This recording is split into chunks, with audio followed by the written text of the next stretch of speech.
Well, Florida's manatees are dying at a record rate, and now 3 conservation groups have filed suit against the federal government, wanting them to update regulations to protect the manatees' habitat. Renata Gregorio has been diving deep into the issue. Actually, she and Leah Shields even working together, tag teaming a longer form story for later on this month, studying the manatee and their habitats. Renata, good morning. What can you tell us about the latest effort?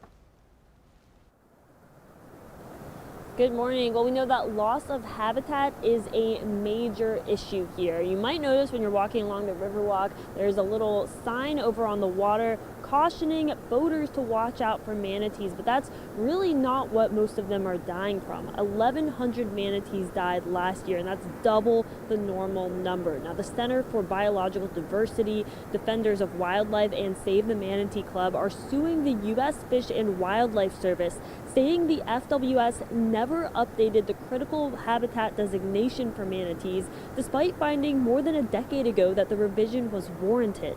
The lawsuit states the critical habitat designation is an essential part of the Endangered Species Act and therefore a species survival.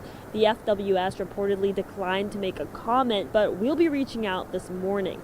In December, the same 3 conservation groups threatened to sue the EPA if it didn't take steps to protect manatees from water pollution. The EPA has until February 18th to respond to the lawsuit, so coming up, algae blooms fueled by pollution that humans control is being blamed for most manatee deaths. The algae blocks sunlight from reaching seagrasses, the main food source for manatees, and the animals starve. To try to stop them from starving, a never-before-tried feeding program is being attempted. The state and federal response is to feed manatees lettuce at the Indian River Lagoon, where most of the manatees died of starvation last year. And good news here, the manatees just started recognizing the lettuce as food and eating it. However, you should never try to feed or touch, for that matter, a manatee. Now, as we mentioned, Leah Shields and I are working on a long-form story about this. We went canoeing with manatees. We saw a pre-release exam for some manatees at the zoo here. Very interesting stuff, really important. It's coming up for you, that story, February 23rd.